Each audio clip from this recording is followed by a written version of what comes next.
ఆ బిర్యానీ బిర్యానీ చికెన్ బిర్యానీ రావాలి. రావాలి బాబు రావాలి. నాటుకోడి బిర్యానీ రావాలి. రండి అన్న ఒక బిర్యానీ ఇవ్వు. ఇదిగా అన్న. ఇగో. ఇటు నుంచి వచ్చి వాడి దగ్గర కొన్నాడేంటి? ఏముందబ్బా వాడి దగ్గర? అమ్మ బాబాయ్, అమ్మ నా కొడక, ఇదా నీ సంగతి? చెప్తా ఉండు. బిర్యానీ 50 రూపాయలు. రండి బాబు రండి. నాటు బిర్యానీ. అన్న ఒక బిర్యానీ ప్యాకెట్ అన్న. బిర్యానీ సరే ఇవిగో అన్న డబ్బులు. నువ్వు ఎక్కడ దొరికావురా? భయ్యా ఆ బిర్యానీ ప్యాకెట్లు మొత్తం నాకు ఇచ్చే, డబ్బులు ఇస్తాను. సరే ఇంకో తీసుకో. ఇక డబ్బులు. చూసావా ఎంత తెలివిగా అమ్మేశాను? అవును, 150 రూపాయలు బిర్యానీ ప్యాకెట్ని 50 రూపాయలకే అమ్మేసు. అవును కదా, అప్పుడు నాకే లాస్ కదా. ఇప్పుడు 200 పెట్టాము.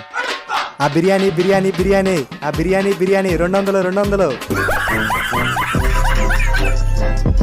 సబ్స్క్రైబ్.